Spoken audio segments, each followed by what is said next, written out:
everyone. Welcome to the YouTube Model Builders Thursday night general hangout. Thursday's hangouts are for the general discussion on model railroading that we all can set a topic to discuss for the night. Thursday's hangouts are the proud sponsor of the Tuesday night presentations, the YouTube Model Builders, eMag, and the YouTube Model Builders live show. I want to say thanks for everybody joining in tonight's show. And here's your host for the night, Johnny Reb of Southeast Rails.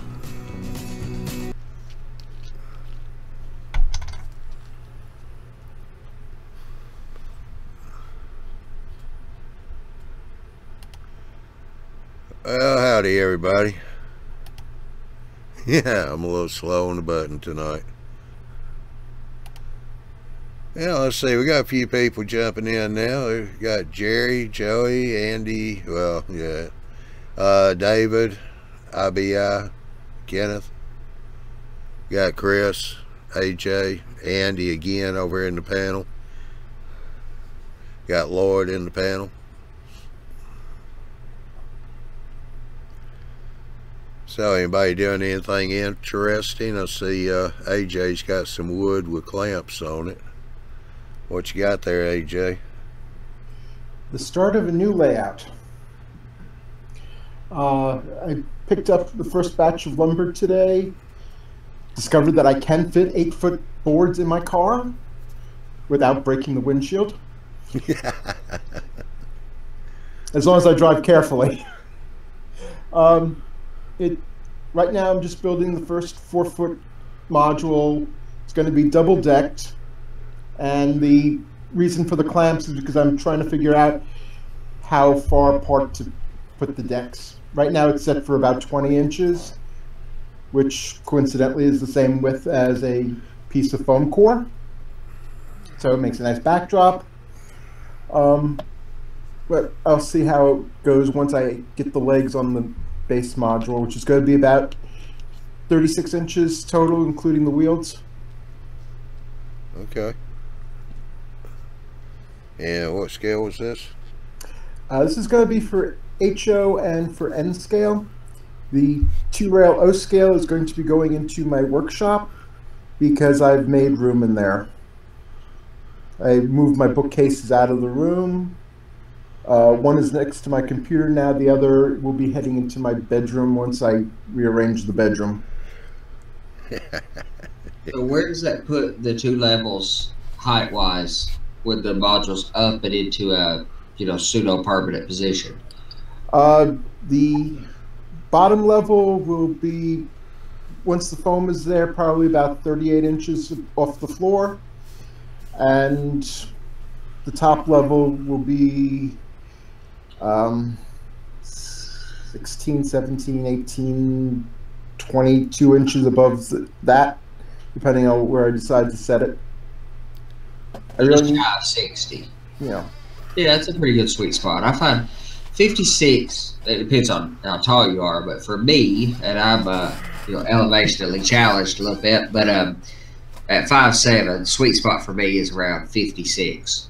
That's 56 to 58 is a really good layout height for me. Yeah. I'm 6'1", so. But I also have pictures on the walls that I don't want to move, so I need to clear them. Yep. And I figured the N scale would be on the top, the HO on the bottom. Is that right? I would have done that probably opposite, I think, just because it's easier to uncouple HO scaled stuff when it's at a higher elevation. But I mean, it's all about preference. That's just a preference thing. Yeah. Well, everything is still up in the air. Once once I get the legs on things and start figuring it out, then we'll see what happens. But it'll end up being 4 4-foot modules and 1 filler module that will go in front of the closet door of some unknown as of yet dimension. Still kind of looks like it's on the floor to me, but yes, it's standing on its end on the floor. Yeah, up in the air, on the floor, either way. Yeah, I still need to cut a few pieces to make the mountings for the wheels, and I really didn't want to disturb the neighbors. Well, it's not 11 o'clock yet. I know, but I have weird neighbors. One of my neighbors, you know, he constantly parks like within a foot of the side of my car. Thankfully, it's the passenger side, not the driver's side, but yeah. You'd think you're from New York, you'd be used to I'm not going to ask how he gets in and out then. Well, he gets in and out because he puts his passenger, he backs in, puts his passenger side to my passenger side, and practically runs the back of his truck's tailgate into the support column for the porch. Yeah. We have a word for that in New York, but this is a family show. Yeah, it runs along the lines of idiot. It runs along the lines of another name for Richard. Yeah. It's a short word, yes. Yeah. It's a 4-letter word. Yeah. Anyway. Yeah. Let's see here. Central Jersey Conrail in N-scale. If that's Joe, if you want to, you can come jump on the panel. The link's in the posting. Or if it's not Joe and you want to get on the panel, come on in. Got, what, 3, 4, 5? I have a couple more people on the panel if anybody wants to join over there on the chat side.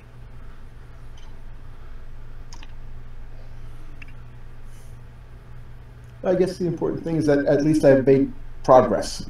Yeah. I'm no longer just spinning my wheels. Progress is a good thing. Yeah. Yeah, I saw your post today, AJ. I saw you got a heck of a deal on that saw. Oh yeah. Somebody's mistake was my $60 benefit.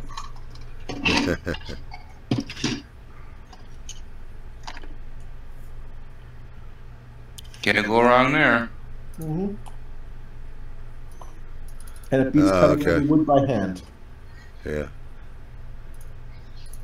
Yeah, Joe said that he's got to go work in the morning, so he don't want you bums keeping him up late. We would never do that. Yeah, you would. Yeah, Ron Pierre, Perry, excuse me. How you doing tonight? Hey, Stunhanger. How are you? Hadn't seen or heard from you in a while.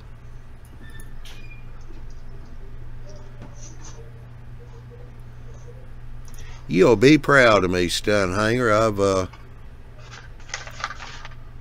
taken a little break from trains. I'm actually building a airplane. That's a rubber band power. I'm not building it to fly. I'm just building it to, as a static model. It's the bird dog from Grillo. I thought you were building it to test your level of patience from your recent experience. Yeah, well, it's turned out to be that too, since every time I try to do something, that thin balsa wood keeps busting on me, especially the formers. But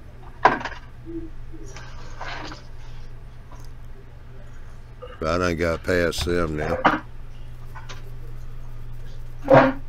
Ralph gave me a link last night on covering with the paper. Yeah, I'm using OBS like I always have there, Stunt. Oh, we are using a different chat thing. We're standalone now. We're not using Google Plus at all. This is called appear.in, appear.in.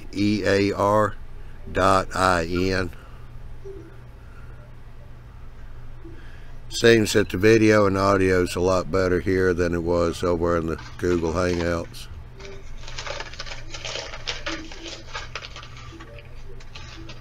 You might want to look into that because it's free. You can have 8 people in the room. If you want to pay the premium for the premium package, you can have 12 people.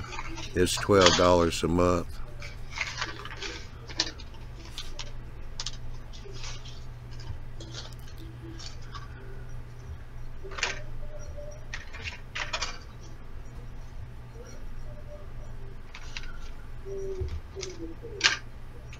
Oh, hey, John, I see you slipped on. Slipped in. Not slipped on, but slipped in.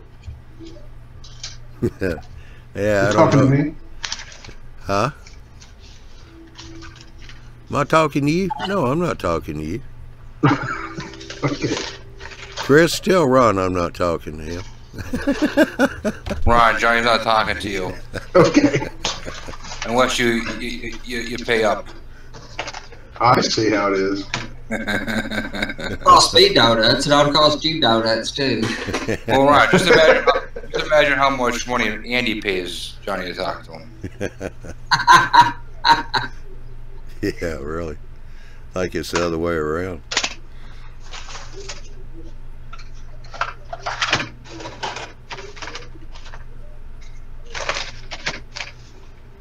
Yeah, if there's any buffering or lag, Joe, that's going to be for in the internet and the YouTube side. But yeah, this up here works really good.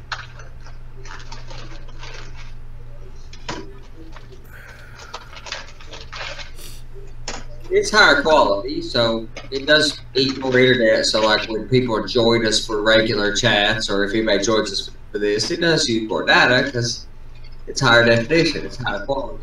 But for the YouTube, you guys who are watching at home, that YouTube should be the same quality, the same experience as you've always had. The fact that we're using a picture is kind of irrelevant to you guys. If you're having issues with YouTube being generated to you, just pull what they call the transport, the little slider at the bottom, pull it back so you're about 10 to 15 seconds behind. That'll give YouTube, or rather your internet computer, a little bit better chance of keeping up. Yeah, the slider. Yeah. Timeline slider. Timeline slider. They always call it a transport, or like a tape deck, the play pause, whatever, so I've always had that in my mind to call it transport.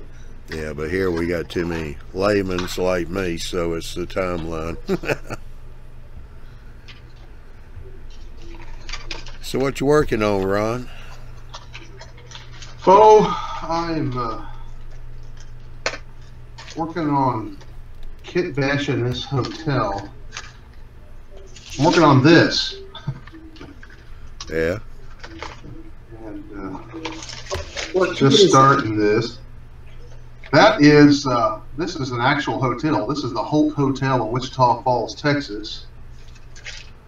And I'm building it out of a couple of DPM Hilltown Hotel kits for the main part, and then I got to figure out this is an interesting building because it was a 5-story hotel, and then somewhere along the line they actually added 2 stories onto the top. I don't know that I've ever seen that on a structure like this.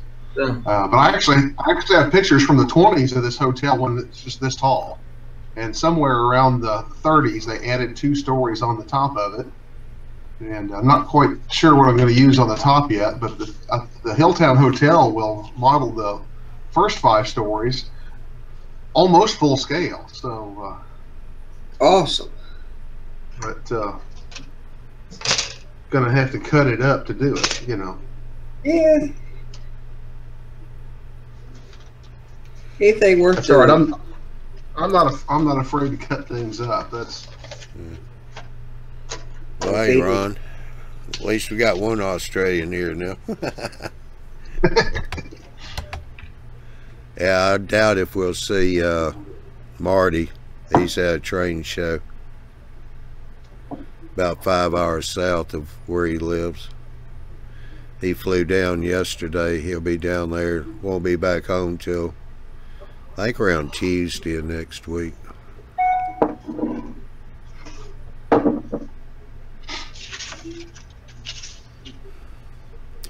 Alright, well, I'll tell you what, we got a technical thing here tonight, electronic. Lloyd, you there? Yeah, I'm here and about to throw all this out. Yeah, well, I'll take it off your hands. once we get it figured out, then there won't be no problem. Then you'll be going, oh, really? That's all I had to do? Yeah, you notice the red light stopped flashing? Yeah. Okay, so that's the system, how it works. Like, USB is not plugged in right now. I mean the card, but the throttle is working. Everything's working now. What do I do with this? Where do I plug that? Bend over. Huh? No, don't do that. Don't listen to it. Yeah, you're going to end up in a very uncomfortable position. So, yeah, that cable's going to go from that to the cab, but the picky part is making sure you have the right cable. So it can be an R1011, a standard 4-pin telephone cable would be fine. Well, that's what the jumper is. Okay. Well, and you need to probably hold those two wires up, look at the colors on them, and make sure that when you hold them the same way, like, you know, the tabs to the back on both of them, that they're the same color from left to right.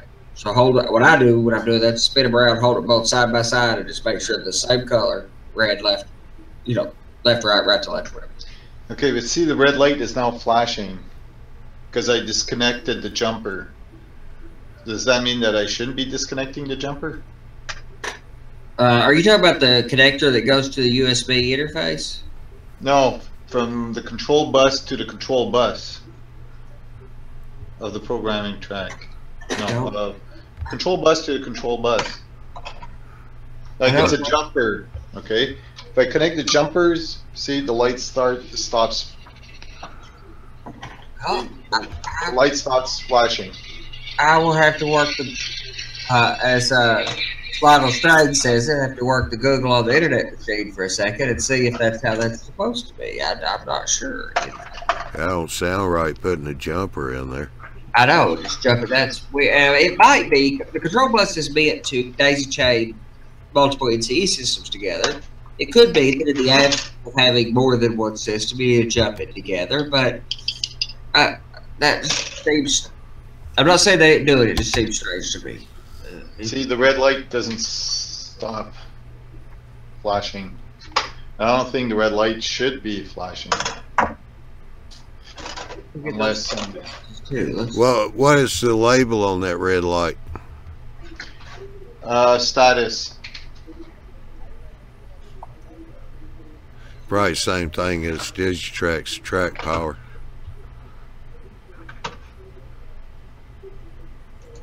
No, not really. Yeah, status, that just means system's working or it can't find something that it needs. I can do a little digging on the internet in a second. We'll figure out how that part of it, whether that wire has to be tied together or not. Because I just that part I'm not positive about.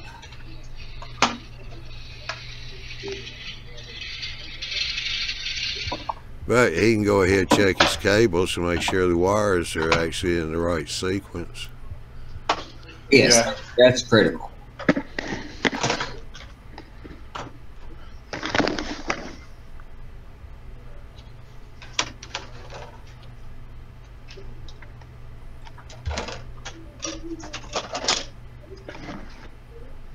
In the meantime, I'll just show you what I've done so far. Remember I was telling you that from my layout, there's going to be a track that's going to be coming into my workbench, which is the entire length here. It's 6 feet long. There's a Y here. So basically I've got enough room to fit 5 cars in there. So it's going to drop off 5 cars. I can weather them, change couplers, change wheels, and then I've got, and it's also going to be used as a programming track, which I'm going to have the speedometer put on that track. So that's why I need a pretty good length. So that's what it looks like.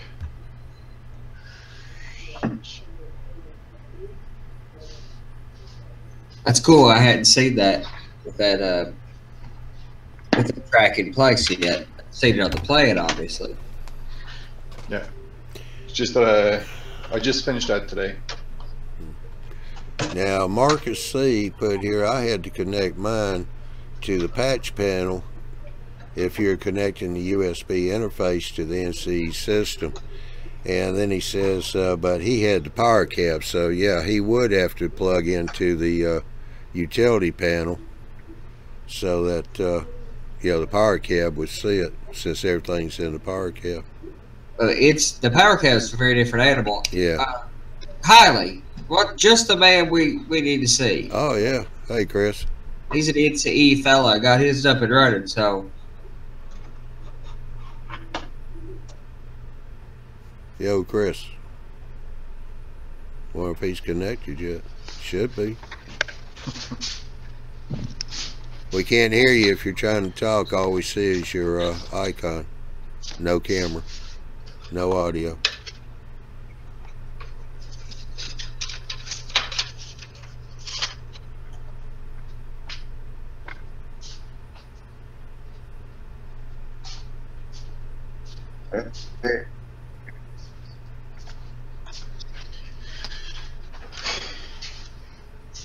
I heard a little bit of noise out of it, but it sounded pretty rough. Are you being held hostage, Chris? Are you in a precarious condition?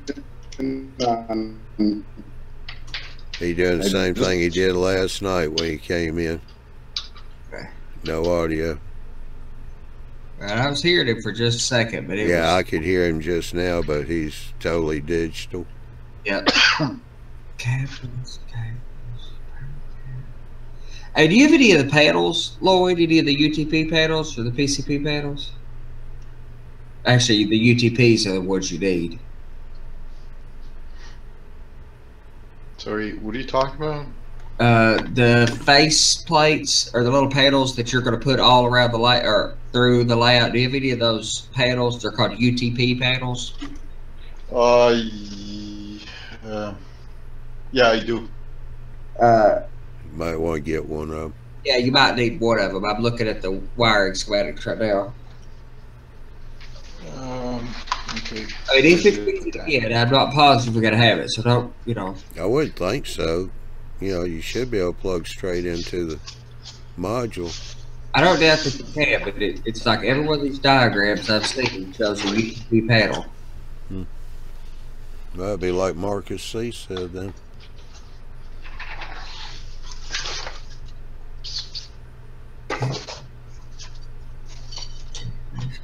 Oh, hold on a minute. It also says you can use a UTP panel as a three-way Y splitter. So it's basically just a splitter. Okay, that doesn't fit in there. Okay. So I've got. Okay, I've got that panel. So, and how many CAB bus outputs do you have on the front of your Power Pro on your actual NC command station? 3. One is a jumper. There we are. That's highly.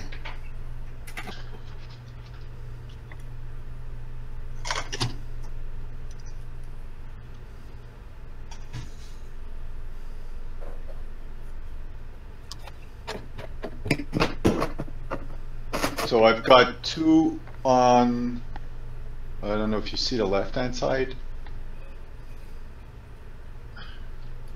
Hey, Chris, you got audio yet? No. No audio. Your headset muted?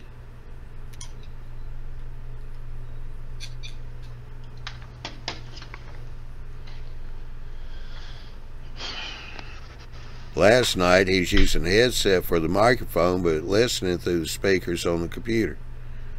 He couldn't get the headset to work. It's weird.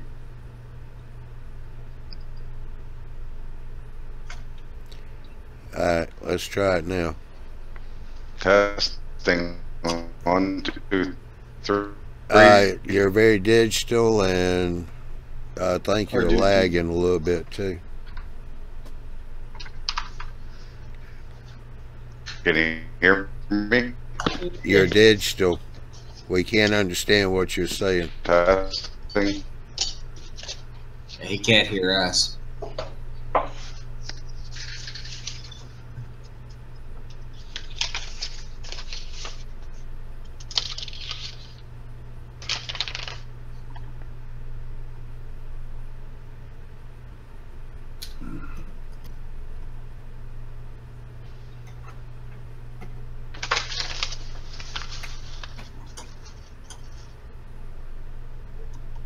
What about now, Chris? Can you hear us?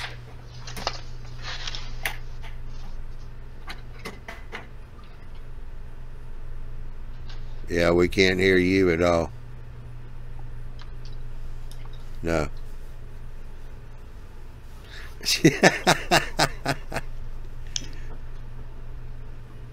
He's going to start throwing stuff just any second. Yeah, I know it. I know.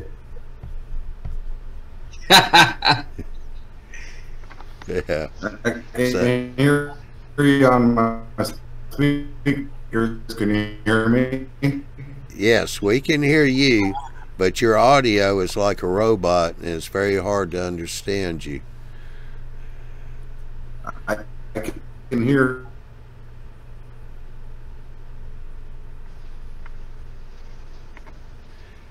And now I know why everybody's sounding so loud on my end. For you. Last night I was playing some videos and the volume was very low. I had to turn my speakers way up. That would do that. I forgot about that. Plus I got one speaker that fell off the back of my table here. Yeah. I just hadn't gone through all the wires to try and pull it back up. Yeah, the speaker's lost to the gods or something. I don't know, man. Yeah.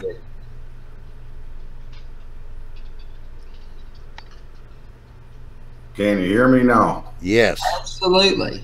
Yes. You can hear me, can you? Yes. We can even make out what you're saying. Okay, good. So before I get lost again, yes, that wire does have. Good. So I just sat down in my recliner, turned on the laptop, and was going to watch you guys on YouTube when I saw the NCE, so I better jump in. Yeah. And of course, the laptop didn't work, so I had to come downstairs to the training room and get on here.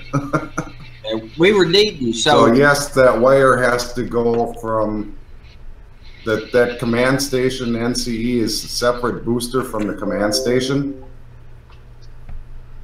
Okay.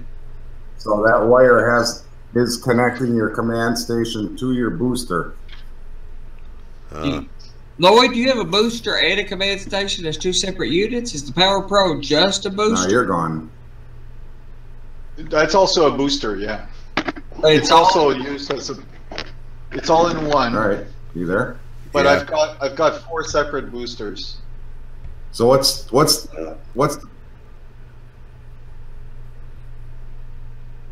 Your audio's going in it's and both out. in one case, but they're Yeah. separate.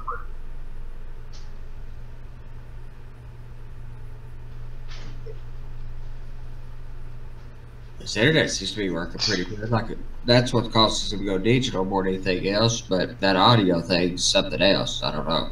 Yeah. Well, I think what he's saying is it's in one case, so it's separate devices. Well, I mean, all command. Well, let's be clear about this. Not all command stations are, but all of the NCE separate command stations are also a booster, of course, because they provide power. All I'm trying to make sure is that we're not talking about or trying to mess with just a dedicated booster. That is indeed the command station. Now, what Lloyd's got there is a command and a booster, but the booster's not wired into the command. So you have to use the jumper to get the booster to work. That makes all the sense in the world to me now. So you can get, because it's 2 in one case. Yep. That makes all the sense in the world to me too, and it makes it easy to separate them for various reasons. So you need that little jumper connected. Yeah, okay, that I got. This is plugged in. It says to cab bus, and it is plugged to the cab bus, and the other part is the computer. Now, they say that there's a USB LED, which is right there. Oh, well, Wait. sorry. which is right here, Uh-huh. and it's not lit up. Is it plugged into the computer? Yep. Did you install that driver? No, because I don't have a WinZip. Oh, I don't have an unzip. Okay, go to nite.com. Whoa. Go to what? N-I, like N is in November. Yeah. NINITE.com.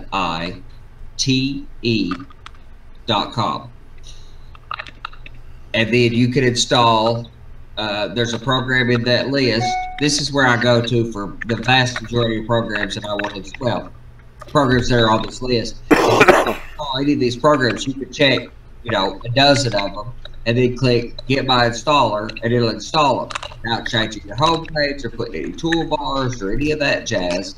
It will just install them silently without you having to click next. It's super easy to install Firefox, blah, blah, blah. But it has 7-zip. And 7-zip is in my opinion, the best. It's the best unzip program for Windows, hands down, whether you pay for it or not, and it's a free program. I don't think you can buy one that's better than 7-zip as a free one. Download and run your custom. Okay, what do I do on this site? Okay, so go through and find the programs you want to install. In our case, all you're looking for is 7-zip. And it's down under like compression tools or something. Oh, I got it. Okay. Just check mark that, check that, and then go Get My Installer. Another little handy trick I can teach you while we're here is you could go through and check every program that you have already installed on your computer, okay? At one time, and you can say Get My Installer, and then you can run that program once a month, and it will just go update all your programs for you. So it's a way for you to get an auto updater. Like you could put it into the Windows task scheduler as well, so it automatically runs, you know, every Sunday at midnight or something.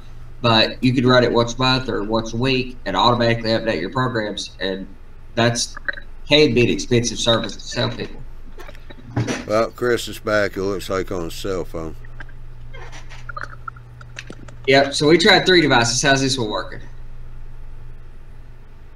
Oh, that well. Yeah. All right. While we're doing that, Ron said he picked up the new train shed yesterday. Just needs some nice weather to get the slab done. Train shed. Rod, what shed? What? Who's the manufacturer of the kit you got? Yes, Marcus, I agree completely. Windows does have a zip utility built directly in. I don't love it. It's fine. It's adequate, but 7-zip is also awful easy to deal with.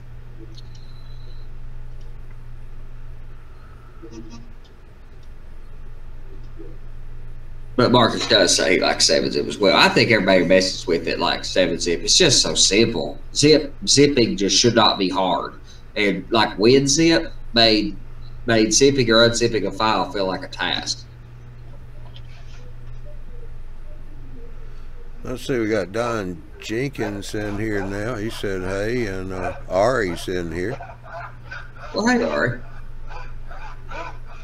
Oh, okay. Oh, well, you said you picked a shed up. I didn't know we were talking about you picked a house up and hauled it. Oh, brother. Literally, that's awesome, brother. Ron, you're going to need to mute. Okay, can you hear me now? Yeah. Yep, for a moment. Hear me? Yeah, we can hear you. Have you got us? All right, good. So what's the problem Ken's having with his NCE? So Lloyd's trying to JMRI, and we're trying to figure out the correct cable arrangement for that NCE USB interface. I understand the JMRI side, but not specifically the part. So is the NCE's USB interface does talk to the cab bus, right? No, the NCE's USB is only for the power cab, not for the Power Pro system. You have to use a serial cable for the Power Pro system. Seriously? Yeah, you have to buy a serial to USB adapter if you want to use a USB port. So either you have to have an ancient computer with the serial port. Yeah, that's crazy. That's just for that one thing. I was wondering why I wasn't finding the documentation on it. I was told that all you needed was this, which is where's my paper? Yeah, that's not going to do you any good with a Power Pro system, with the full-blown system. That's only for the power cab system. Is that ever filing? I can't hear over the top of that. Oh, thank you. Yeah, I muted him so he wouldn't come out on the show, but I guess everybody else can hear it when I mute him. But, So, yeah, so yeah. I have. Sorry, I forgot I unmuted my mic. So I'll just show you on the other side. It's kind of ugly, but I'll show you where I got set up here. So I can flip my camera. There we go.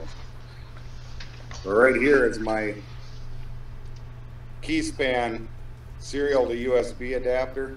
yeah. This big white cord is my serial cord, and then the USB adapter just plugs into the back of the computer here. So, but at the command station, there's the serial coming in. That's what you got to use. Here's that little loop wire that I was saw you guys when I first jumped in. Okay. Yeah, I'm finding you one of those on Amazon right now too. I'm looking for those. Hey, you do have that plug on your Power Pro there, Lloyd? Yeah, I see it. Okay. You happen to have a serial cable laying around from an old printer? I don't think so. So, yeah, you can buy a serial off Amazon whenever you buy this key span adapter pretty cheap. The USB adapter. Is the key span adapter the one they recommend you use? Because that's a reasonably, as far as these adapters go, that's a reasonably expensive adapter. Just a generic USB to serial adapter is $10. The key span's like $50. The key span is the most bulletproof one you're going to find for this application. They are awesome. I love the key spans, but if you buy a different one, you run the risk of having intermittent problems or not even working at all. So the key span is the one you want to buy. It's pricier. It's like $35, but it's been bulletproof for me. So I wouldn't have You go out and needed. read around. So I wouldn't have needed to buy that USB interface. Is that what you're saying? Yeah. Shit. Oh, sorry. Yes, I'll show you. yeah, you can sell it on eBay or something. That doesn't make any sense to me though, but why they do it that way.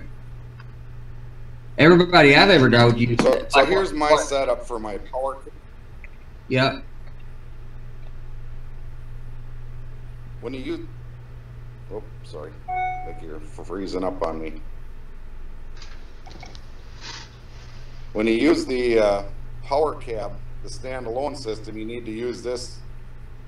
But then you link, here's my USB, so I could use JMRI.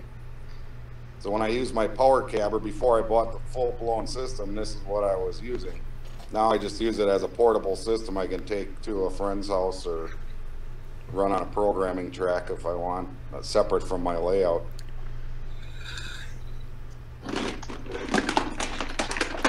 All you need is the power cab. You see it says NCE power cab. This is the one that's got a command station built into it. Yeah. And I can plug that right in here, jump a wire across to there, and then run the USB cable out to my computer, and it connects to JMRI that way. But I can't use that on my full-blown system. It's not designed for that. But you're saying you're, oh, okay, forget it.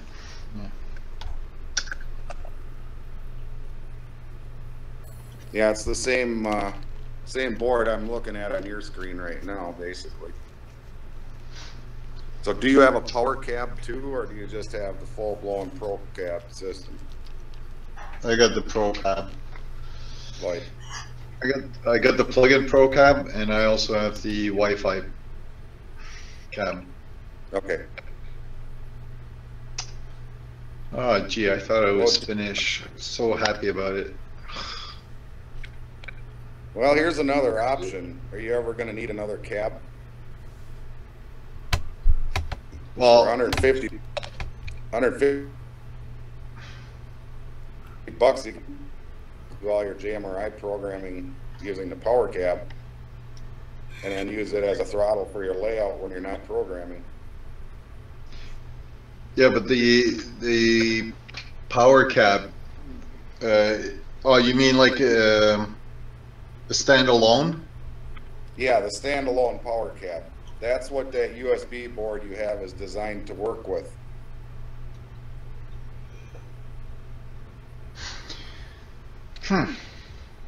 Yeah, everybody I've seen on here that uses NCE uses that little USB board because they're all using either power cabs or, like Chris, they also have the power cab in addition to their NCE system and use it to do the programming with.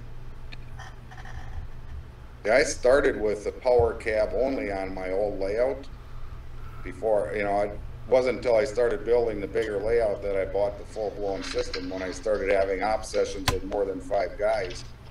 But up to 4 guys, the power cab system was plenty sufficient. And I ended up buying the smart booster to go with it. That brought me up to 3 or 5 amps with the power cab as the command station. But he could only add up to 3 more throttles. So once I started having enough operators over there, I had to switch to the full-blown system so I could have more than 4 throttles. I'm wondering if I should have a separate.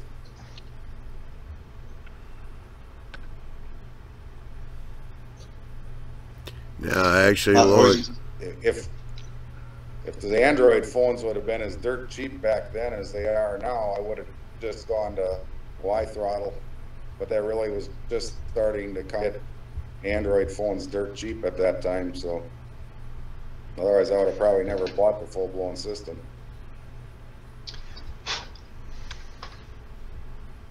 I'm happy with my system like this, but I basically just decided, well, I'll buy a system when I get around to needing it, and just didn't get around to needing it.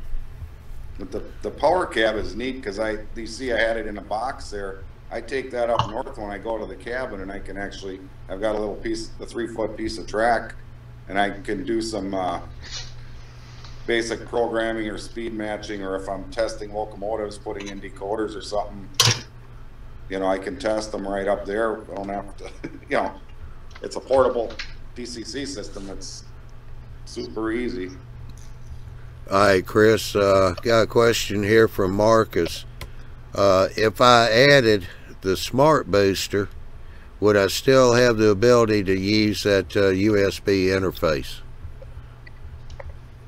Yes. With the power cab? Definitely. Because I was doing that when I had mine. Matter of fact, my smart booster is now going to be a dumb booster on my big layout. You can just change a jumper pin on it to disable the command station portion of it, and it's still going to be an additional 5 amp booster for my big layout now. So even that doesn't go to waste. Yeah. So yeah, you definitely can still use that USB because there's no other. Although I don't have their latest, my smart booster was the previous version. I guess I haven't looked at the newer one, but unless they have a connection on there, you don't really have a choice. The only reason the full-blown system uses that serial is because it's so far back when they created it. You know, I'm surprised they haven't done anything about that yet. But you know, USB didn't really exist when it came out. I don't think with that you know, serial ability on the full-blown system. So. Then on the smaller, when they came out with the power cab, they didn't have a place, or they weren't going to put that serial on there. So they developed that little USB board for that. But it's really it's a cool way to start. If you're just starting in model railroading, I know everybody's got their preferences, and I don't want to start a brand war, but just from I'll tell you my personal experience. I started with a power cab. It was half amps. It was more than sufficient to run my 8x10 layout, you know, by myself or with one friend. You could plug in a second throttle. Then when I started wanting to do, I expanded my layout and started having some op sessions. You know, I could have my friends bring their throttles over. You could run up to 4 trains at a time, which was fine for the size layout I had. But I also bought that smart booster because that also has a command station built into it. That's why they call it a smart booster. And that's the one that allows you to go up to 4 throttles instead of 2. And it also boosts it up to 3.5 amps. And now it's 5. It was 3.5 originally. It was upgraded to 5. So you get 5 amps and a full-blown command station to expand your power cab without having to buy the whole, what they call a Power Pro system. And eventually, if you go to a huge layout, then you might want to go to and the radio throttle and everything. But you can even use the radio with a smart booster and a power cab if you want. You just plug it in as a throttle. The only thing is you'd have to upgrade your power cab to a radio throttle. It costs like $60 if you send it into them. Yeah, but Chris, So, it says here the NC USB interface can be connected to all NC systems, power cab, smart booster, SB5, twin, or Power Pro. So it has to work. Or well, that's good. They may have changed it then. When I bought mine, you know, mine's the older version. I think they came out with a new version. I've had mine for quite a few years now. And maybe they changed that now. Maybe they had enough. So let me take a look. My battery is dying on my phone, so I only got about 5 minutes left. But I'll take a look online, and then I'll send you an email or even post it up if there's other people interested on what I find. But it might be just a matter of setting pins then on it if there's jumpers. yeah, there's 4 jumpers set up. I've got 4 jumpers. I don't know if you can see right there. Oh yeah, yeah, that looks similar to what I had on mine. Oh, hold on. Power cab, Power Pro, jumpers. Oh, here we go. Oh, gee, maybe I should have read this. To me, that's all Chinese anyway. Jumper 2 and 3 on, jumper 4 off. But what about jumper 1? That's stupid. Well, if it doesn't say anything about jumper 1, it stays whatever it is right now. Yeah, probably. Yep, it might be probably used for something entirely different, and so they don't even mention it. There's so Well, much it's interesting. Chinese. I mean, Jumper 1. I mean, is it's ignored. English. Huh? Jumper 1 is ignored. Okay. Oh, maybe that's Just something ignore they it. use for programming or something. Gee. Well, I'm glad to hear that they upgraded it to you know, be able to work with the Power Pro. I thought that from what I had heard other people saying, and you know how this is, it's on the internet, so it's got to be true. But from what I was hearing other people say, that the preferred way to do it was with this USB adapter for all systems or whatever, because of the nuances of getting a USB to serial. You know, I've run into that same problem on all kinds of things. Right, we lost him. No, he's on his phone. His battery was dying. Yeah. I've run into that problem a lot, though, needing to do serial for all sorts of different things. The key span adapters are great, but all those USB to serial are just a little finicky. And they shouldn't be, because USB is Universal Serial Bus. So it should be, the adapting to serial should be trivial, but it's not. It's finicky. And these little $10 USB to serial adapters you get, they're finicky. I've got... I guess this is NCE night. Cool Tropolis Small Railroad just come in here. He said, I got the Octopus 3 servo controller on the way. So it's another Chris Hiley question. All right, Chris, can you hear us? I can hear you. Can you hear me? Yeah, it's a little bit out of sync, but that's okay. All right, so my phone died. I have no choice, but I'll just listen mostly. Yeah. Cool Tropolis Small Railroad. I got a Octopus 3 servo control on the way. Has anyone mixed it into a NCE power cap system? Can it be done? Yep. I haven't done the power cab, but as long as you can connect to JMRI, the answer is yes. Yeah, there's a lot of... Which means you would need that USB connector that Lloyd has there. Did that come through? Yes. Okay. It's like a Chinese movie. We see you talk. Yeah, you have to... And then we hear you talk about 15 seconds later. Right. How's your Kung Fu? Oh, Chris, I'm curious. At the top of the screen where it says Cam Mic, go up there and change that setting. Let me do this real quick. Where it says video quality, set that to low and let's see what happens.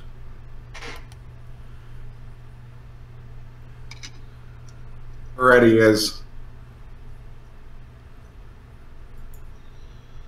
It just seems to be when there's 8 people in a room, that's, 7 or 8 people is when I start to suffer. If we keep it down to 3 or 4, it works pretty good. That'll make sense. It's just his internet just won't keep up with a lot Put of your people. thumb up when you hear it. I think we could deal. I think we could work. It does the same thing for me on up at Kelly's on the satellite. Oh yeah, with satellite, that's what it is. It's a weaker internet connection. So, and it could be that Chris, you might want to look at either see what your internet speed is supposed to be, make sure you're getting that correctly, and/or upgrading your router to buy it doesn't have to be an expensive router. On Amazon, you could buy like a TP-Link, which are pretty good for the money. And for $40, you could get a pretty good TP-Link home router. Yeah, but I think he's hardwired into the modem. He's hardwired into the router or the modem, but you're still dependent on how well that router performs. You don't depend on the wireless part of it, but I would say it's more than likely his internet connection. The router is just a second consideration.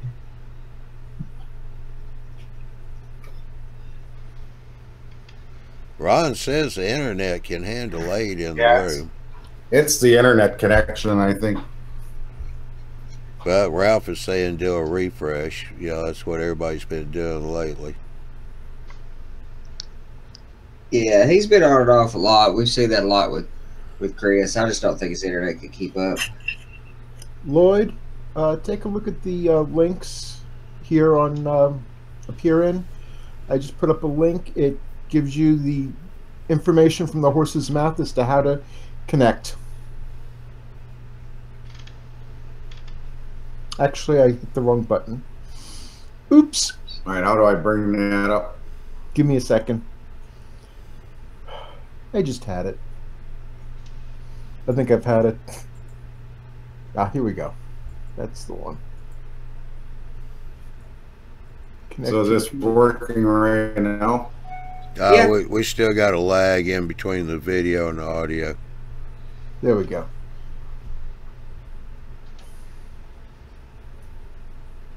That's the right link. Okay, but that's the old.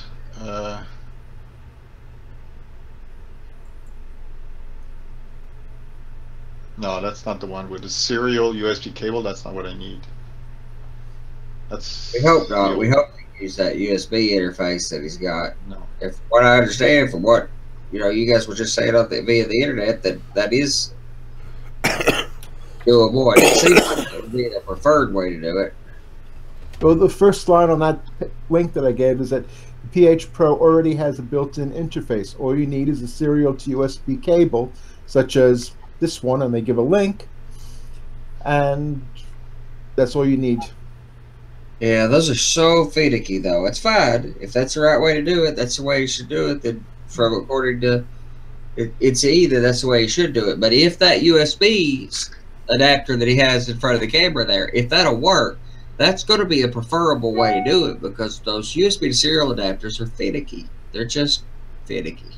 Well, I've had problems with my NCE USB adapter too, where it just cuts out for no reason. Okay, well, and I haven't had those problems with my serial cable. Yeah, that's pretty good testimony to the fact. The link On what? Yeah, it looks like it's working better now. The lag is getting less. Yeah. Yes. Put your thumb up when you hear this. Oh, Okay, that's down to about 4 seconds lag now. What kind of internet do you have, Chris? So yeah, I actually had my cable. Okay. No, actually, your lag's more than 4 seconds. Time Warner. It's actually more than 4 seconds. Because Andy's not watching the monitor, so. Right, yeah. Yeah, now it is again. That's okay. I mean, it's workable. You're talking, so. Yeah, it's getting worse now.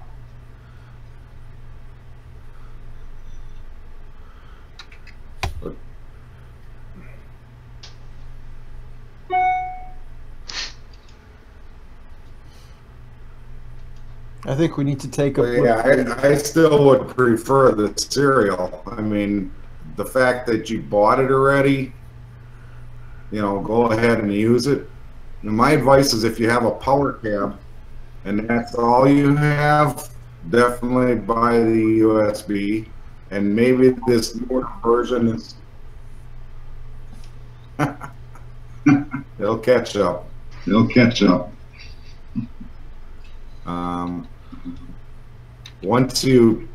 If you have the power cab only, you gotta buy the USB. But if you have a full-blown Power Pro system, definitely go with a serial cable and a key span adapter. It'll cost you about the same as that USB adapter, but it'll be a lot more bulletproof.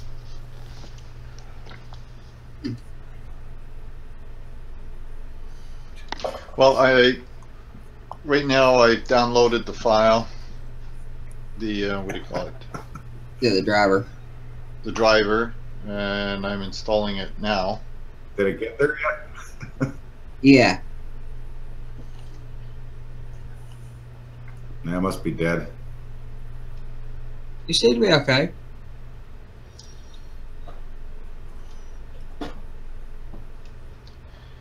Okay, so now I've got the driver. Gonna power that off. Start over.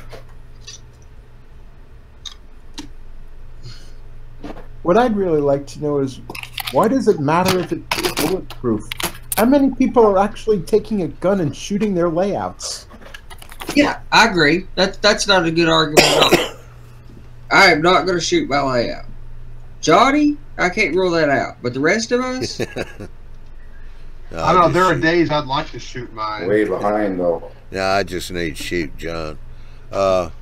Chris, real quick. Oh, Chris Halley. If you got time, jump in the hangout after the show. Dan Ward has got a MRL STP 40-2 XR.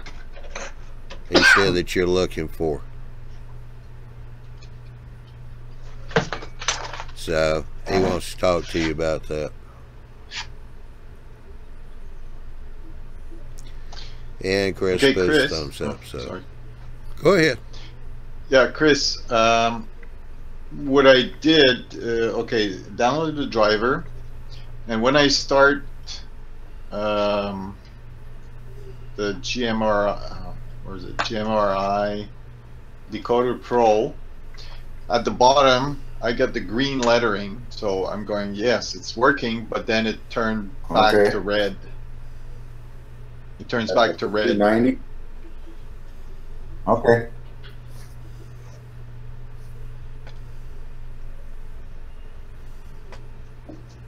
So it's making an initial connection and then figuring out that it doesn't like the connection criteria or something. Which leads me to believe it has to do, you know, when you said something about the jumpers, that, you know, seemed to make sense to me. Did you read up on what to set the jumpers to, Lloyd? Change your Yes. settings for GMRI now. USB serial connection.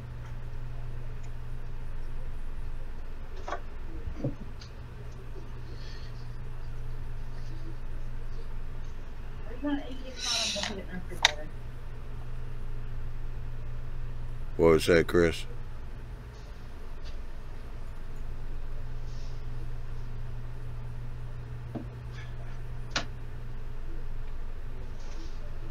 Alright, Lloyd, watch the chat. Okay. Chris just put something in the chat for you. Okay. Just opening up GMRI here to see what happens.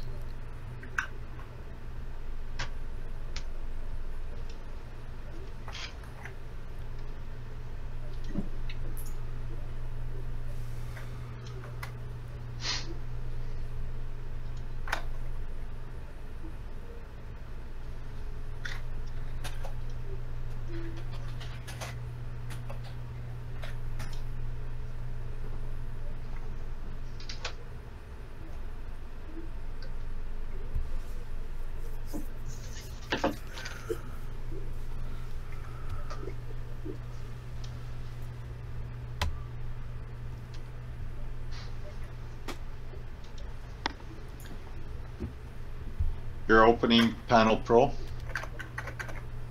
right, let's see, screen share.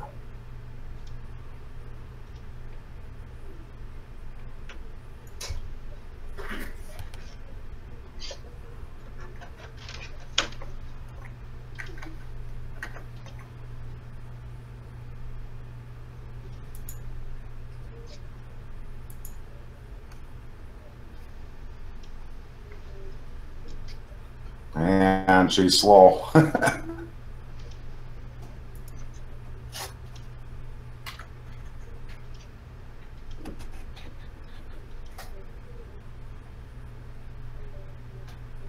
Oops. Okay, There we go. Andy, there's a COM6 that just appeared. Okay, I think we're onto something. Make sure you check that. Make Yeah. sure, yeah, go into GMRI, set your preferences, go to connections, and make sure that you're set to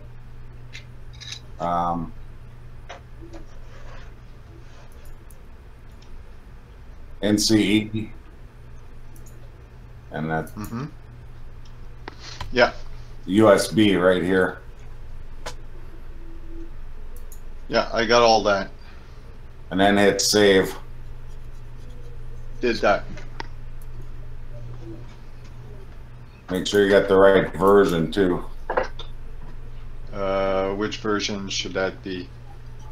Which version do you have?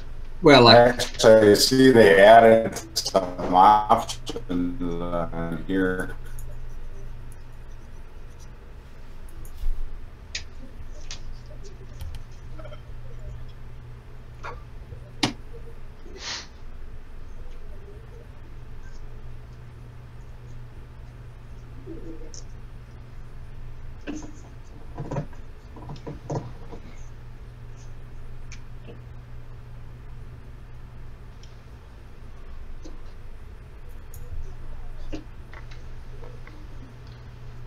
Yeah, you pick up whatever you know, it won't be the same as mine.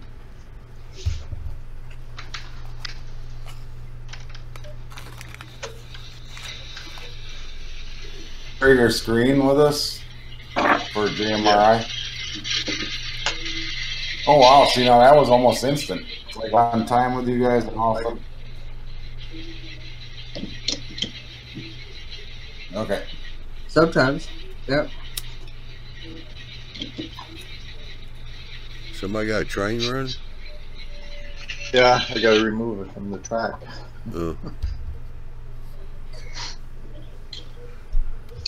I'm not using the USB connection right now. I'm using my serial connection, but I have the old 6.XX version. You probably have the 7.XX.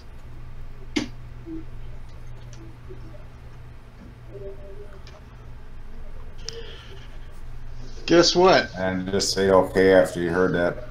What you got? So I know you caught it. The green lettering is still there. That That's was good, right? Yep, then you should be good. If it stays green, it has a valid connection. So now, Okay, it's staying green. Yeah, did you go COM6?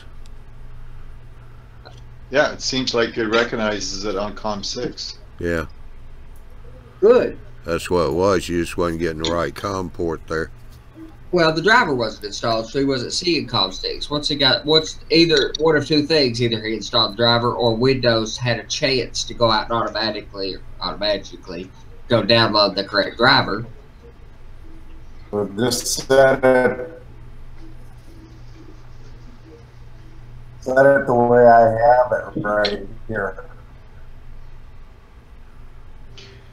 So I don't have to buy anything for yet. me, but it should work for you. No, and I didn't think you did. Up here it should say NC USB. Then it should be whichever COM port you need to use. Version.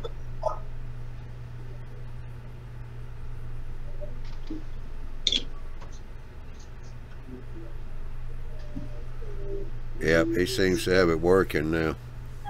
Then make sure you pick down here that you're using the Power Pro. It's working. Not the Smart Booster or the Power Cab or the other Smart Booster. Yeah, check the chat there. Make sure you pick Power Pro. Well, thanks for your help, Then Chris. either you can call it whatever you want. I would leave the defaults.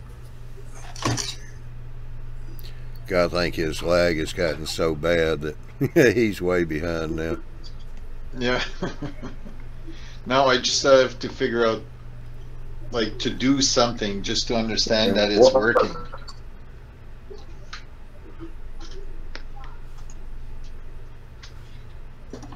Oh, is he leaving?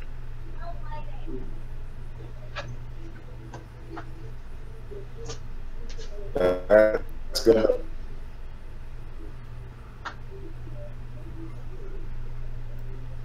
Yeah.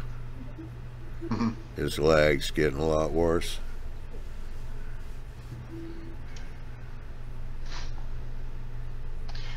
Well, I'm glad that And the thing is, I've put the jumper back in also. The way they were. Yeah, all 4 of them. Yeah. So I have no idea. Because at one point it says all systems, jumper on. So why bother then?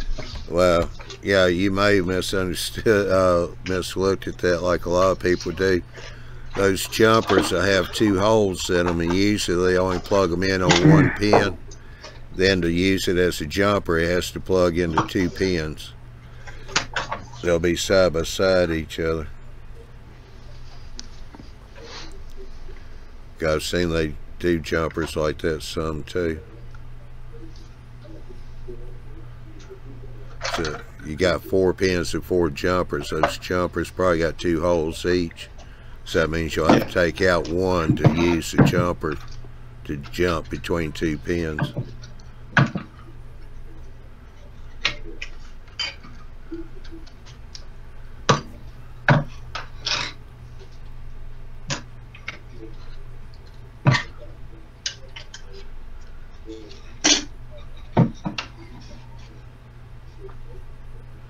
Well, now that you got everything working, you get your speedometer wired up, and you can start speed matching your locos. Yeah.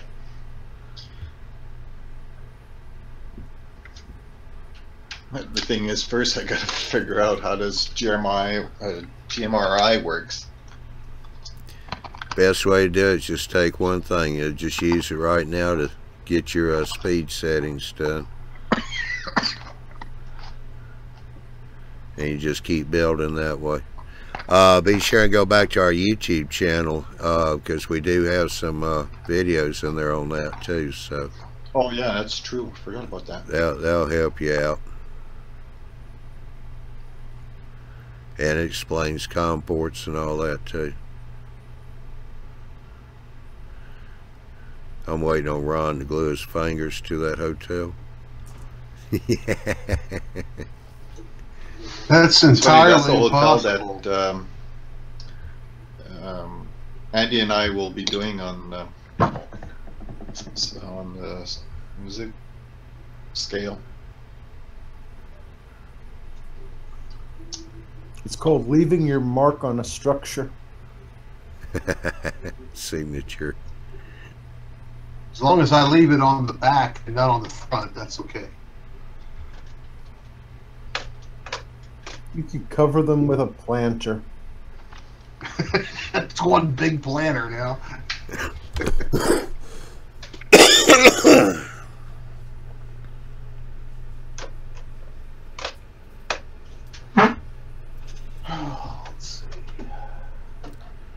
Well, at least now we know if you got a newer system, you can still use that USB board. Not have to go with a serial. Indeed. Yeah. They need to update their website.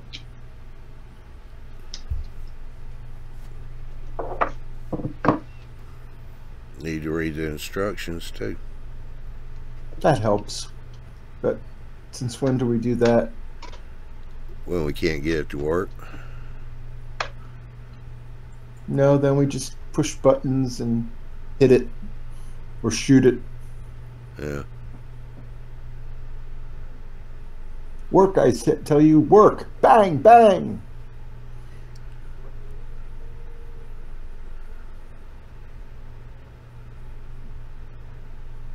I think Ralph is speaking from experience. He says, as long as you don't glue your finger to your eyelid. I'm going to tell you, I felt a whole lot better about myself the day I learned that CA was actually developed for medical purposes. It was made to glue skin together. Yeah. I felt a lot less stupid because I had done that more times than I can count. I'm sure we all have. Well, that's actually a medical grade CA. They used it in Vietnam. Well, let's just leave it at that, okay? That makes me feel better about myself. Yeah, and you It's use supposed to work that way. fingernail polish remover is one thing to release the CA because it's got acetone I actually got a bottle of Uncure that I bought years ago. One bottle's lasted me for years. if you smell it once or twice, you kind of break yourself of it because it stinks to high heaven. Yeah.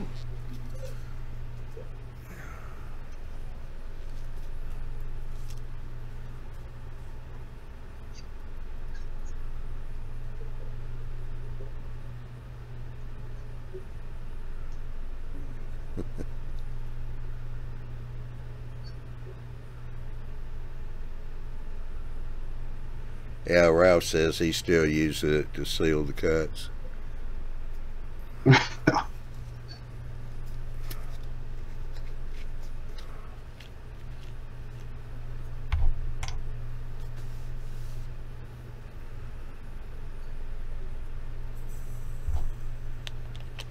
Some of us use it to seal the cuts before they happen. Let me know how that works. Oh, well, I'd rather not talk about it. It's the stuff of nightmares. Yeah.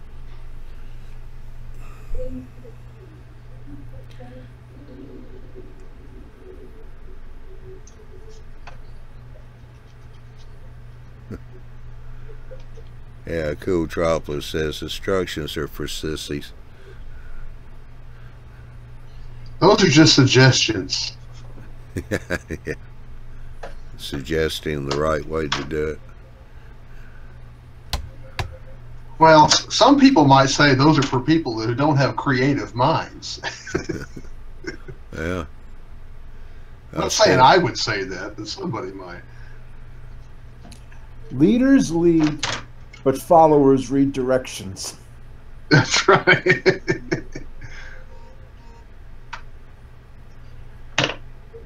No, now I just did that video on the Craftsman kit, and the first thing I said was read the directions from beginning to end before you start.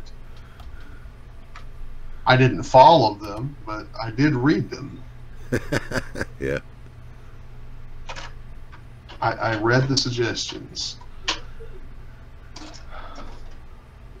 That's like Lionel Strang on his podcast. He said numerous times, he said he does, in joking about his driving tendencies, he says he observes every speed limit. He doesn't necessarily follow. He's seen the sign. I've even seen the people who were driving the speed limit. Yeah. I know what it looks like. Right, I observe all of that. I see it happen.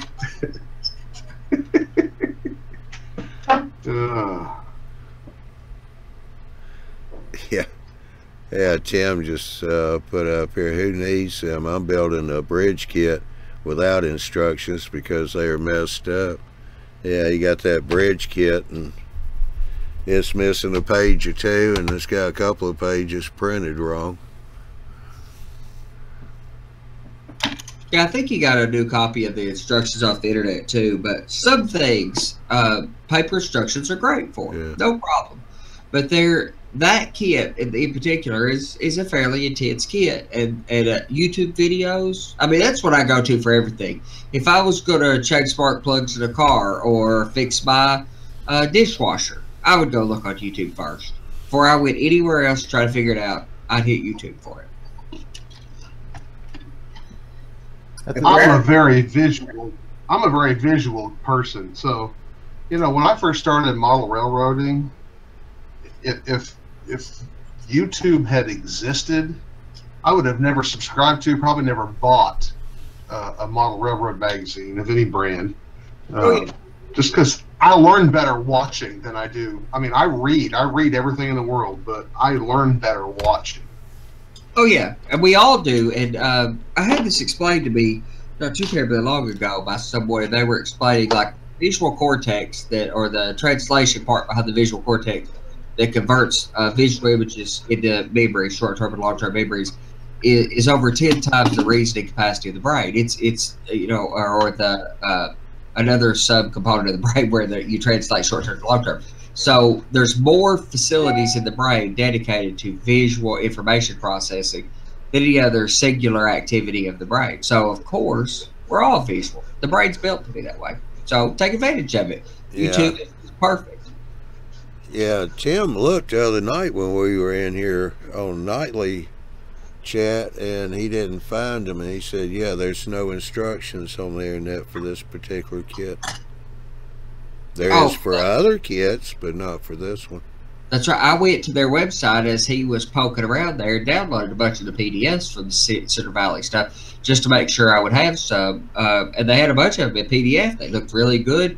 Be really handy to have a digital copy so you could print out multiple copies and blow them up or whatever and throw them down on, you know, on your work surface or a piece of glass or something to cut material from. So I thought it'd be handy to have those. But if they don't have it for that particular bridge, they do for so many of the other parts. And paper's fine, you know. Dead tree's fine for certain things, but having a digital copy that you could easily print and reproduce multiple copies of. I mean, if I was going to scratch build much of a structure like this depot that I've got to scratch build for my new module that I've got built, I'm going to do that all in the computer and print it on paper. Even as much as I talk about not designing in a computer, designing structures in a computer is the way to do that. And I'm going to print the paper, lay the paper out, cut the paper out, and then build my walls to match it.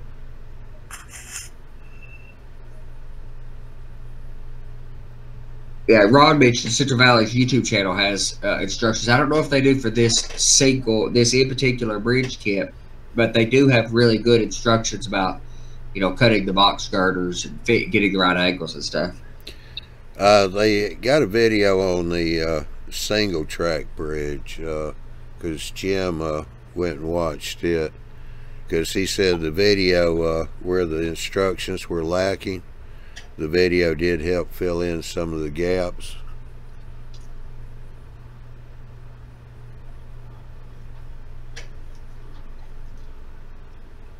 Troy Simpson says, speaking of gluing this stuff together, I guess, or melding these kits, he says, speaking of glues, what are good glues used? We may want to take it apart later, like glue and track down or flatbed, glue and track down versus flatbed loads or people to buildings or scenes.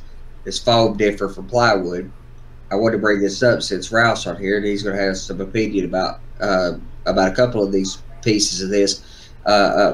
Partly because of his experience and partly just to argue with me, which I love and respect. But I wanted to throw a couple of things in real quick. People, there's a tacky glue, and especially since Ralph's in here, he'll tell us what that is. What's that tacky glue that? Yes, Woodland Scenics. Woodland Scenics has got it. Yeah, hobby tack. You can put figures down or vehicles or things like that. Yet it stays, you know, tacky for years and years and years. So it's incredibly easy to stick figures and stuff like that. Oh, Deluxe RC Modelers glue. I haven't seen that one, but you want something. This is great. It's what they call. This is what they refer to as canopy glue, and it works exactly the same way. Never gets hard. It's always tacky. You can remove it, but it holds in place pretty well. I use this for figures, like you say, anything that I think I might want to move. Yep. I use this to glue my containers together on intermodal cars, so I can take them apart later. This stuff will clean off, and then I can rearrange them later. It's good stuff. I like canopy glue anyway for putting windows in. It's it's good for that too. Insert magnets into your containers, and you don't have to worry about separating it. Well, some of them have magnets in them, but it's a lot easier to put a spot of tacky glue on than it is to take an in-scale container apart and put a magnet inside it. Now, like the Kato ones, they come with magnets in them, and so those are great as long as I'm using a pair of Katos. I can just stick them together. Also, he was asking about track work, so I would recommend, because I did it with John's, his first layout, just use a white glue 50-50 with water, and that way you can go back and pop it back up, and then you just wash your track down to get the glue out. Yeah, I like caulk, and I think I'm going to put my flange track on there. Actually, I use CA more than anything else. I think that's what Miles is using these days too. But I just put a little CA on the ends of the tiles, you know, every 4 or 5 inches, and that's what I used when I tipped in my layout with flange track. Now I'm back, you know, head laying track, you know, trying to get all that head laid. So I like putting CA. That's at the ends of the ties. sub. It's great for temporary sections. It's also my personal preference for, you know, people who don't like to glue down turnouts. You still need to put either a spot of glue or a single nail or a couple spikes or something in the center of the turnout, because they tend to spring up in the middle. So you put a single nail, or spikes would be preferable. But you could also put a touch of CA at the ends of the ties, just in the center of the turnout, between the frog and the points, or adjacent the frog, so you can pull that turnout down. That I like the caulk method real well, because it's really good with flex track, because you can lay caulk down and stick the flex track to it. If you use the quick grind, used to mount, you would have to. Yeah, but I think you got to check on that caulk, because some caulks will get hard on you. I know some people said they were not happy using the caulk at all. Yeah, no, some people. The latex one stays soft. Yep. Like I use a product called Alex.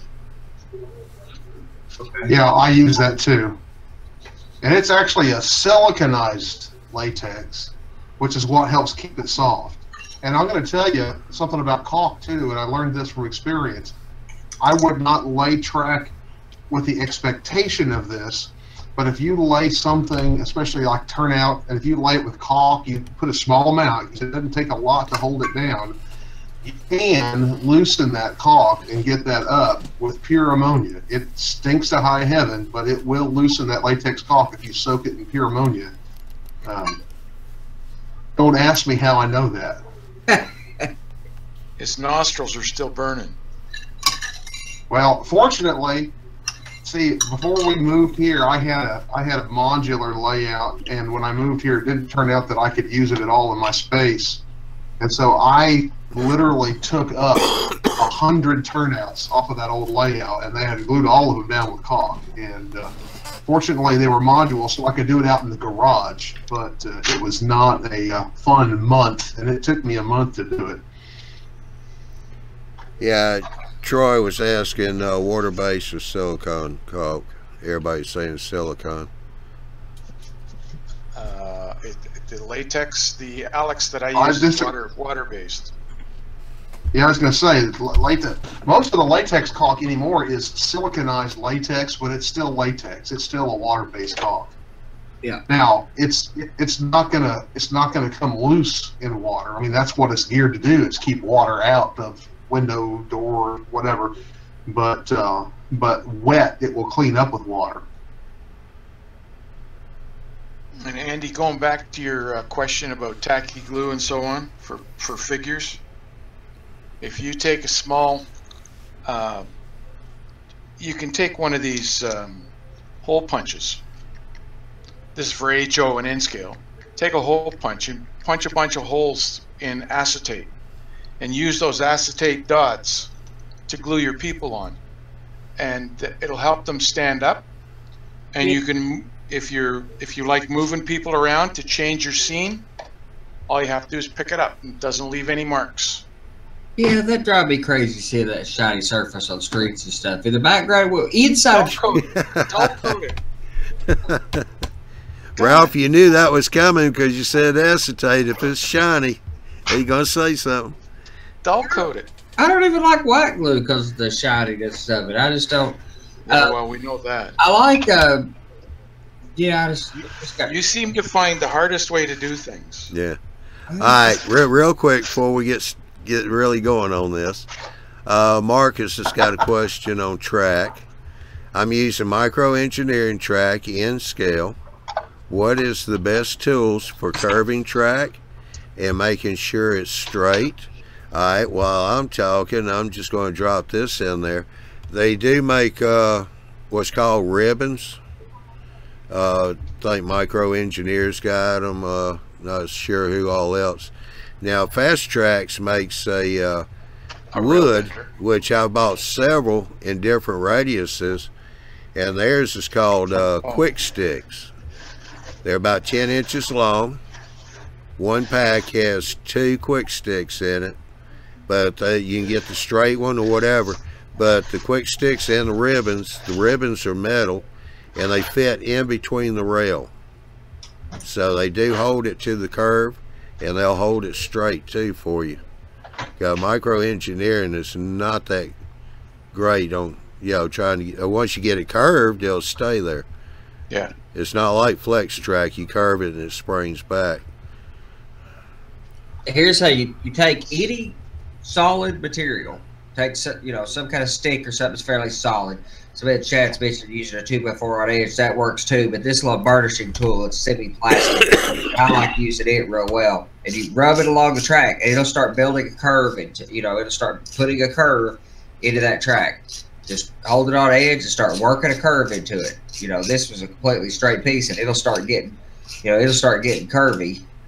As you start doing that, it'll start adding curve to it. Start working it, you know, working it around, and you'll get the right curve. See how much curve that adds to it just by rubbing that along. If you want it to go straight, just do this. You'd also lay, you know, see how much curve they put in it. But you'd also lay it on a table and bump it, and it will straighten up too. Now for laying it, making sure you have straight, I bought like a 4-foot and a 6-foot metal straight edge. 4 foot or 6 foot straight edge. I've got a couple of them. They're in the living room right this second because I'm working on modules, but they work like camp. There's what I use to do curves. Yeah, made by a company called Ribbon Rails. Yeah. Yeah. But you can't be in the. This is what Johnny's talking about. No, you can't. It's to a specific diameter.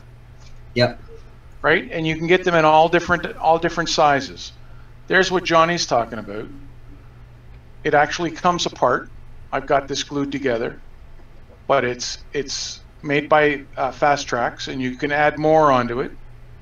And it comes with curves as well, basically the same as this, but in wood. Yeah, and it fits right between the rails, real nice. Fits right between the rails. And then going back to Bruce Giroux's comment, that's the stuff. You got it right. It's DAP Alex Plus. Why are they naming caulk like that? I'm using I have no idea. Why did they call you Andy? There it is right there. Why did you call me Andy? Or why did they call you Andy? I'm not going to call you Andy. That'd be weird. That's your stuff. That's your stuff you're talking about right there. Yeah. Yeah. And Is that set up pretty quick? If you put it on, I put mine on pretty thin, and yeah, it'll set up hard enough that I can work it in an hour. Yeah. Like that. Well, a lot of people are liking the Loctite Quick Grip, I think it is, and you can set, get it basically right and set the track in it. It sets up, holds the track pretty perfect. The use of microengineering, I love microengineering flex track. The detail parts, the quality of the look is great. Once you get used to that fixed curvature of it, where it's not floppy or whatever, I love that. It makes it so much easier to just work my curves until I get them right. And sometimes I'll just lay flat. I'll just slowly work the curve in by slowly bending it and working my way around. But once it's flat, I'll just spike it or glue it or anything, and it'll sit there until I get around to adhering it. But it's not for everybody. Some people hate that stuff. Cooltropolis, which that's just an awesome name anyway. Cooltropolis Motor Railroad says is talking about double stick tape that sticks to a lot of things. I use double stick tape for a lot. These bridge tracks. Maybe you could see that. I adhered the ties down that I'm working on the rails for right now for this, and it's done with 2 layers of industrial double-sided tape. They're really stout stuff that they use on like 18-wheeler or big tractor trailer trucks body panels. I use that stuff. It's not cheap, but it's great, and for small particular applications, it's a good material, and it's got a little bit of sponge to it, especially if you put a couple layers down. It's like doing bridges that you ballast over or key areas. It's great, but double-sided tape, in my opinion, or at least stuff I guess, is just too doggone expensive to a whole railroad. Now for road bed, I love that stuff. Ralph's using, which is wrappable pipe insulation, I think, right? Yep.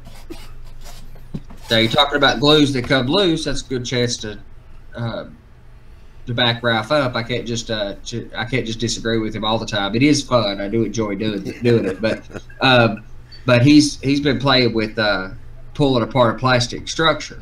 Talking about some of the glues, he's had a hard time getting loose. Oh yeah. And he does a trick of using added glue to remove. Oh man, that's really coming together, brother. Sweet. That looks so much better now that you put windows in. But he was talking about putting glue on, like MEK, which is what I use. I just put MEK in a glass bottle for my, and that's all I use as an adhesive for plastic structures and as a solvent for plastic structures. Occasionally I'll use 10x7 when I'm having a hard time holding something and needing to set up, you know, pretty doggone quickly. But MEK is fast. But he was putting MEK, you were putting MEK on pre-existing joints to remove them, right? Softening. Yeah, but the thing is, you have to get at least one corner separated, so you use a knife to start it. Like when I was taking these windows out, I would try and lift one corner. Once I got the knife under the one corner and put the MEK in the gap, the window popped right out.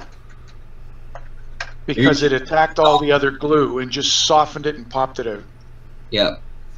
That's a good thing about using MEK. I've pulled apart some of the stuff I've done with plastic that I did with MEK, and I just reapply some MEK, and they'll come apart with minimal damage.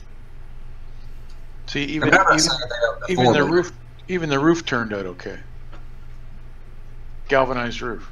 Yeah, it's so dirty though. I love it, brother.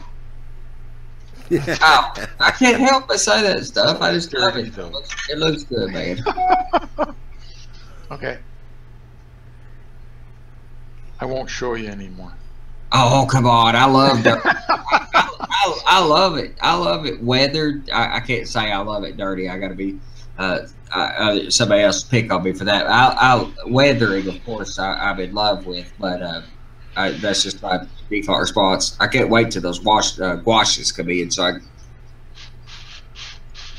I get to town with that. I'm looking for this thing's just too doggone clean. Way too clean.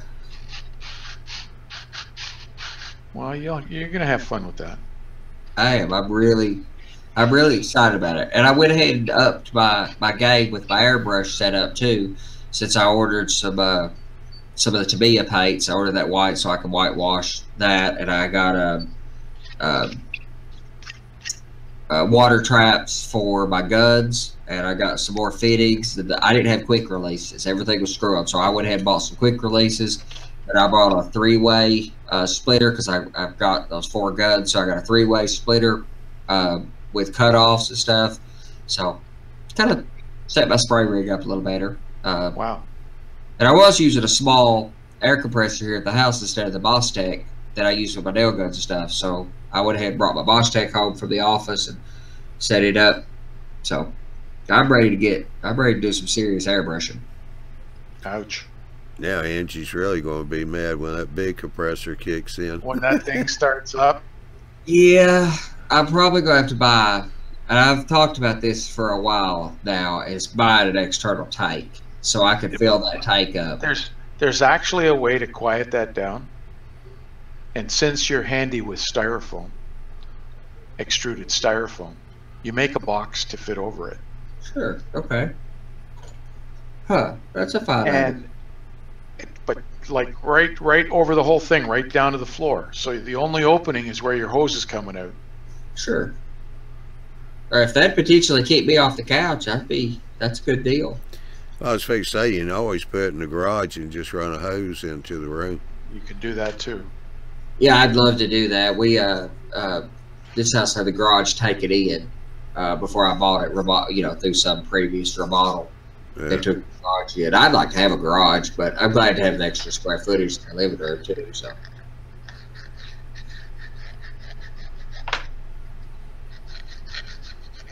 Hey, will you show us that roof one more time? Rod's wanting to see that, or maybe it's not what he's saying, but still, let's look at it one more time. Yes, it does need to look like that, and it will.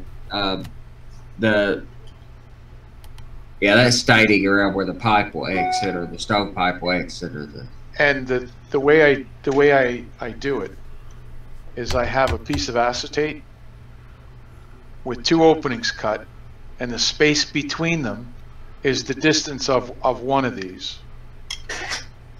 So you just put it in place, do both, move it over one, and do it again, and then you come back and do the missing ones. But it's just a piece of acetate. Yeah. And that's cut to I think it's 5x9, which is the size you can get galvanized sheeting. Yeah, normally they overlap it a little bit, but in our modeling, that the variance in that's irrelevant. See, that's a whole lot easier. That's where you're going to crucify me, right? Because I didn't overlap it. No. No. But I like that's good for most of the kits that have these plastic galvanized material, like the Walther combined kits and stuff. You know, you can't. There's no good way to fix that except for doing what you've done there to make it look like individual panels. Oops.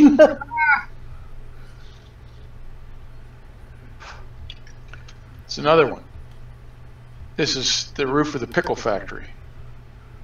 Done the same way. That's nice. All it is a solid piece of plastic. Yep.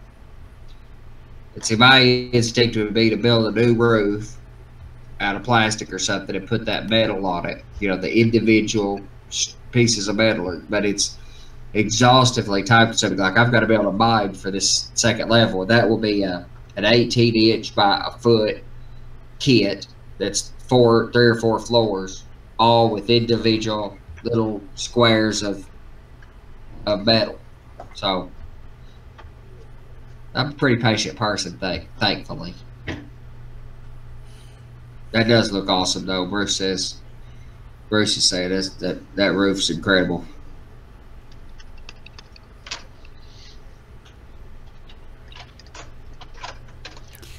Well, what's that model railroad hose? Oh, I think he's just talking about rotor remote hose. Yeah. Oh, yeah, okay. All right.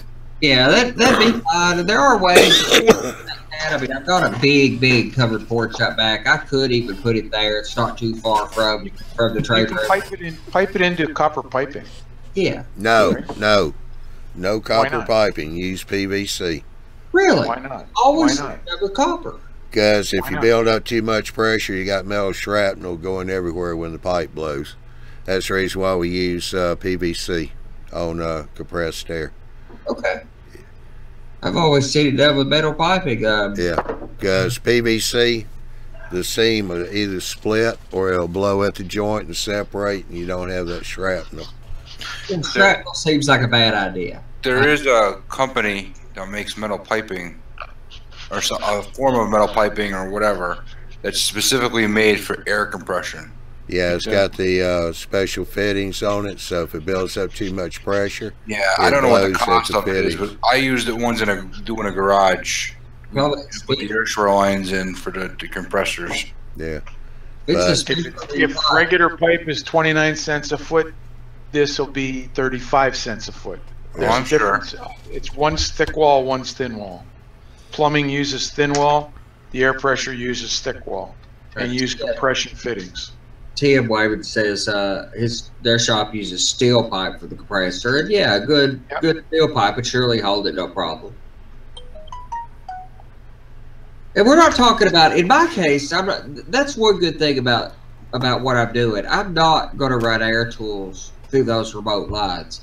I'm not going to be putting 110 pounds or 120 pounds like I like my air tools. Well, you can, because out there at the shop, Anna's shop, every bit of her piping for the air compressor is all PVC, even running to the CNCs. And and I'm only running 15 pounds of pressure. We ran, I think it's either 100 to 110 pounds. Guy needed at least 85 pounds for the safety switches to release on the CNC machines, so we could run them.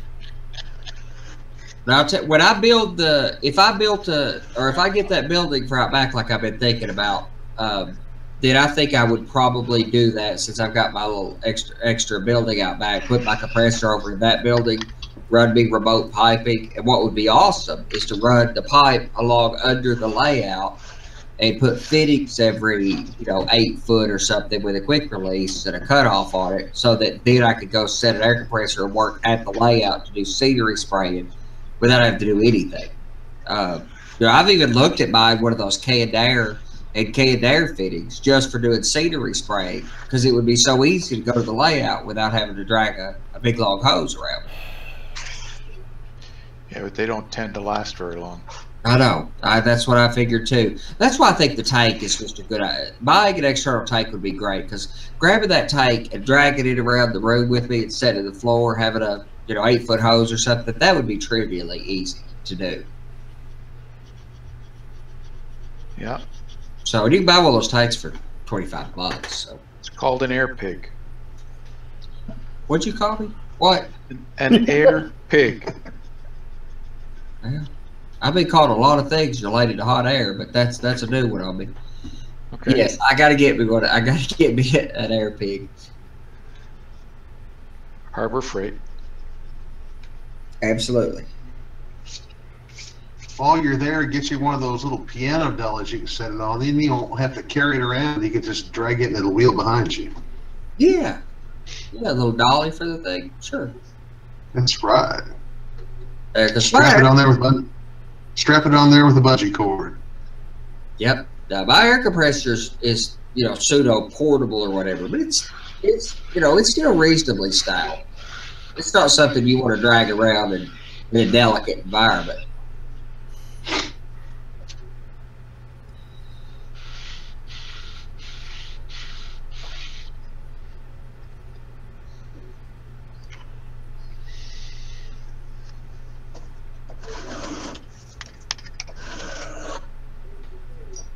Chris, you ain't said a thing tonight.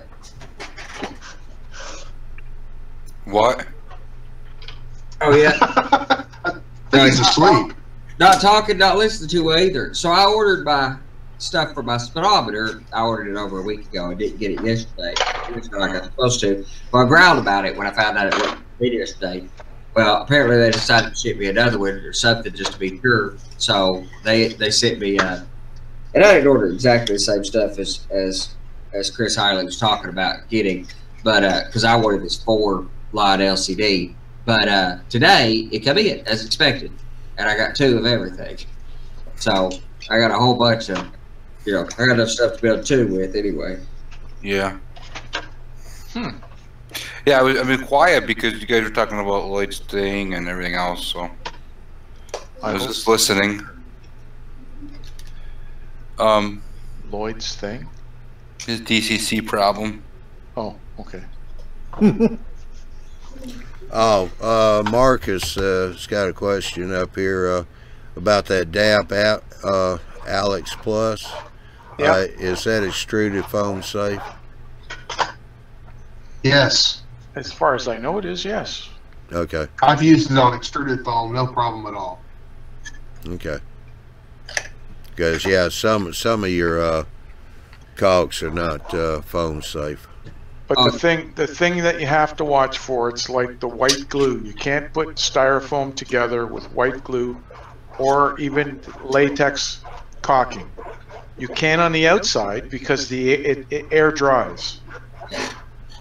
The stuff in the middle will never dry. It'll never dry. So no more nails makes a product for foam board, and it dries. Yeah, I use when I'm in the middle of building like that module over by the window. I finally carried it in here tonight. I've been working on the living room for a week, and I've got that module ready to put track on. But I use liquid nails for projects, and yeah. I mean I try numerous things, and I do like the spray foam as an adhesive, like Kim Patterson uses. I like it. It's a great adhesive. It's just a lot of trouble to put all that weight on it. It's just a lot of trouble. This is just a lot less. Exactly. Yeah, it's just a lot less difficult. And I got modules with no wood whatsoever. They're entirely held together, and the glue is what makes the whole thing strong. That's it. The nice thing about the styrofoam, because you're doing landscaping with it, you can put that stuff on to hold it together, but you can hold it down instead of putting weights on it. You can hold it down with pins or screws or whatever. Skewers. Like drywall screws, skewers. How you skew It all works just on a bit of an angle. Yep. Put them in. I put a few at different angles from each other so it can't slip up or in different directions. All right, here you go, Andy. Cool Tropolis. You can also buy a nitrogen tank. They are about $300 to $350 one time, and then it's $50 to fill. But that's 10,000 psi of compressed dry clean air. And it is great. But you have to pay over $100 for a regulator. I'm not trying to launch a rocket with the thing. I'm pressing like 15 pounds.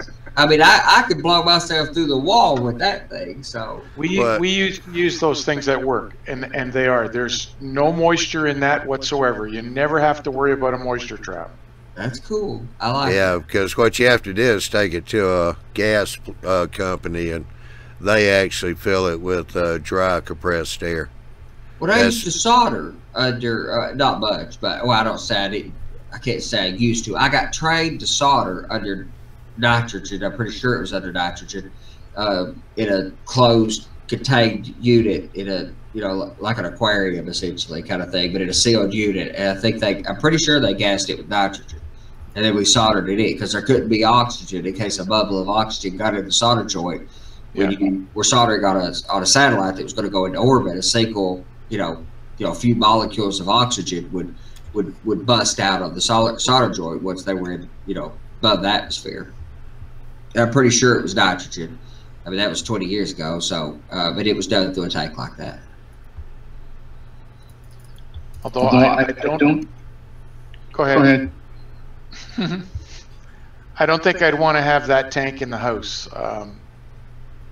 We used to use them at work, and they had to be chained in place. And if they were on a cart, the cart had to be chained to something solid so it didn't fall over. Yeah. We also used to use a product called Halon, which is a fire suppressant.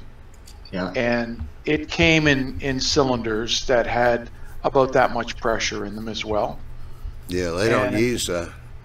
No, I know, but it fell over one day and the neck cracked.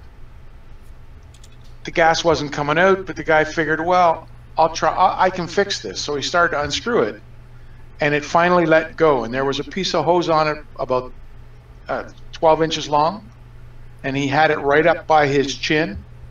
And that thing, when the gas was coming out, let's say it wasn't pretty. It slapped around a little, yeah. Yeah, my son's runabout boat has got the Halon fire suppression system on it. It's the inboard, outboard, and it's got that. And they said, well, if it ever goes off, just rip it out because you can't refill them. They don't do that anymore. No, they put new cylinders in.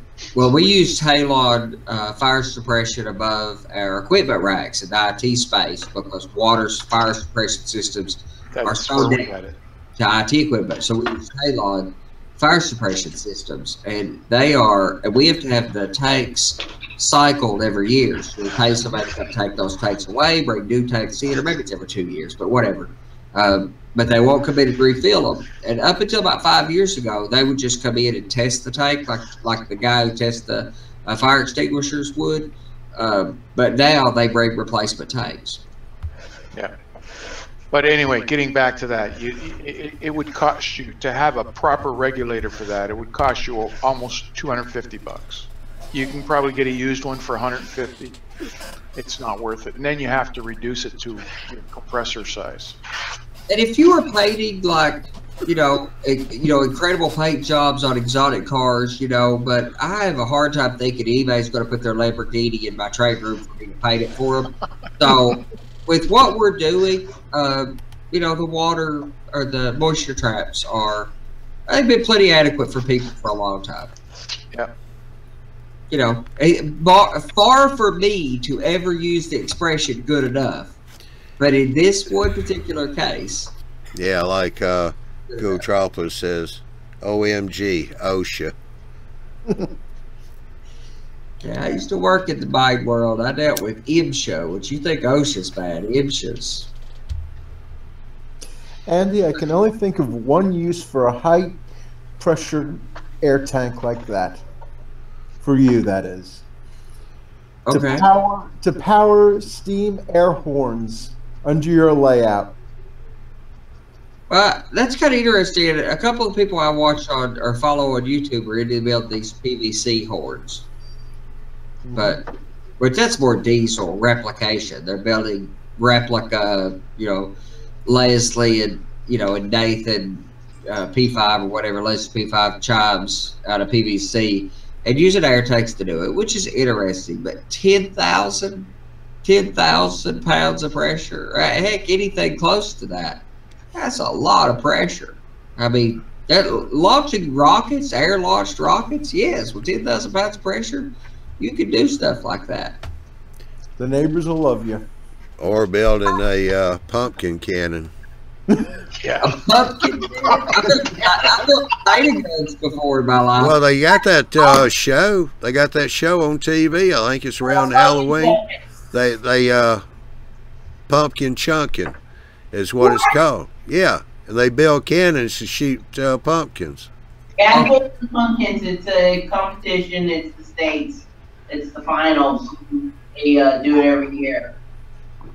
I've built potato guns before when I was younger. That's great. Now you need to Google this, Andy, because you'll get off on it. I mean, these cannons get outrageous. They're mounted on trucks. Pumpkin chucking. Yeah. Pumpkin chunking. Chunking pumpkins. Chunking pumpkins? Chunking Okay. pumpkins. Chucking pumpkins. Yeah, this looks like something I'd come. You never saw this? No, I don't watch TV.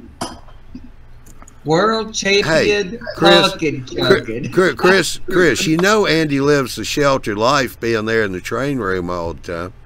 That's right. Yeah, I can't talk. Yeah. I'm usually with them. WCPCA, the World Championship Pumpkin Chucking Association. I gotta show you this. This is too funny. Well, you've seen the bowling ball cannons, haven't you?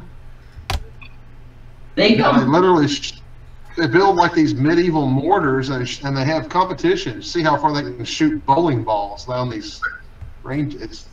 That's a crazy. literal cannon. That's a literal cannon. That's a literal. It's a literal cannon. Yes, it is. That's a cannonball that just happens to have a couple of holes popped in it. Right. Oh, it's sides, Well, check. I figured we were headed in that direction here anyway. So. Well, I mean, I've done a lot of creative stuff in model railroading, but the conversation of model railroading has never really wrapped in the technology of potato guns before. And I get pretty creative, crazy stuff on the railroad, but.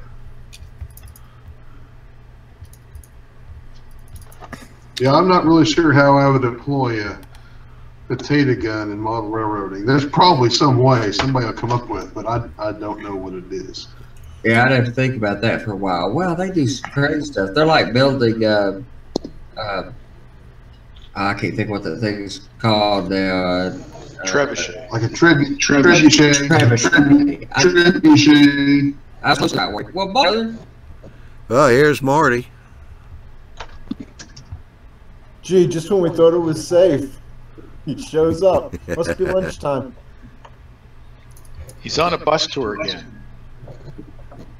No, he's just going to the casino. He's good.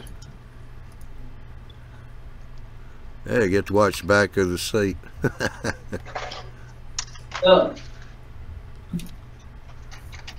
For military train modelers, they could mount a Minuteman missile in a boxcar and launch it.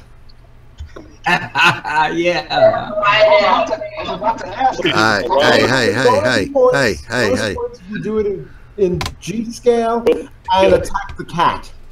All right, I think Marty's trying to say something here.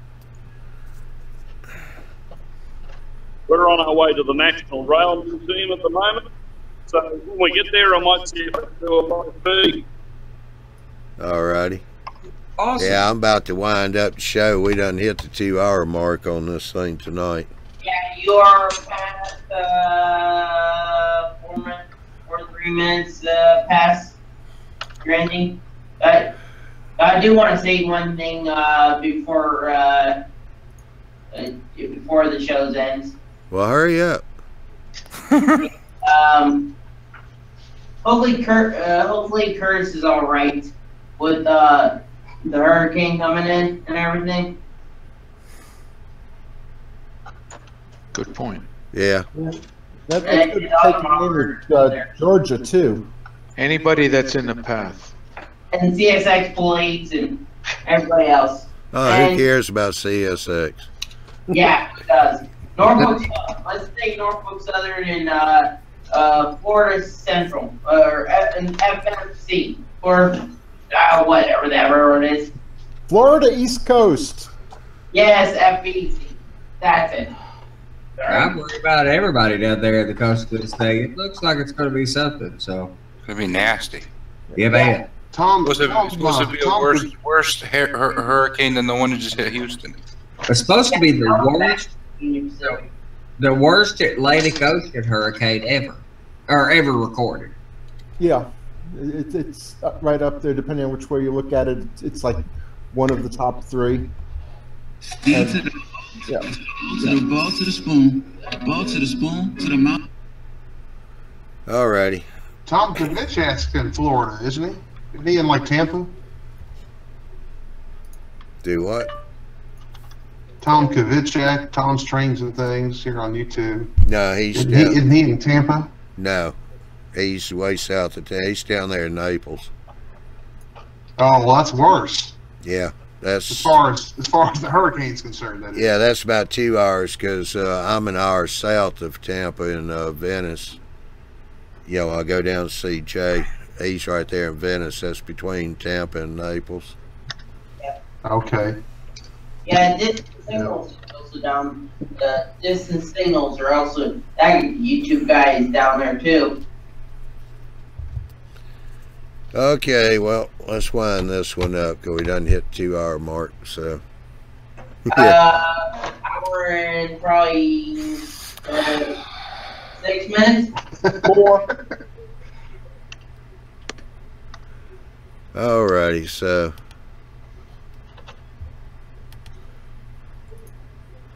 Want to say to go to YouTubeMallBuilders.com.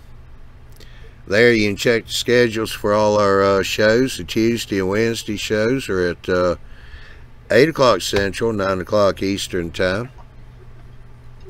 The Thursday and the Saturday once a month show, those are at 9 o'clock Central, 10 o'clock Eastern Time. So be sure to check your time zones so that you'll be able to, if you want to watch it live, you'll be on time. But if you do miss it or come in late, that's not a problem. All our shows are recorded, and we post them up on our YouTube channel, which is YouTube Mall Builders, and we have different playlists. Make it a little easier to find the shows. Also, while you're there on the website, be sure to check the e-mag, click on it, and sign up for an email notification. So when it comes out, you'll get notified and you'll be able to download that. It is in a PDF form, so you'll be able to read it on a variety of different devices. And no matter where you're at, JD and his team do a good job on producing the e-mag. Let's see here. We got the Fine Scale Show coming up next week. That's going to be on the 12th. That's with Andy and Ralph and Miles Hale. And we also have a new show that's going to be aired on September the 13th on Wednesday night. It's called Into the Locomotive Shop. That's with Joe. And that's going to be a good one too. It's going to be a little different format than what we normally have on our shows. So it's going to be interesting, and Joe's got a good show planned, so be sure and put that on your calendar too for September the 13th. The show is called Into the Locomotive Shop, excuse me, and it will be at 8 o'clock Central Time, 9 o'clock Eastern. So that's on a Wednesday night, so it's a Wednesday night schedule. And we also next week have the live show on the 16th with Big Bill and probably Barry. I haven't gotten any memos yet, so I'm pretty sure it's going to be buried this time. So y'all have a good evening, good weekend, and we shall see you September the 12th for the fine scale, and then the 13th for Josh. Mute your mic. But anyway, September 16th will be the live show. All right, y'all have a good weekend. We'll catch you later.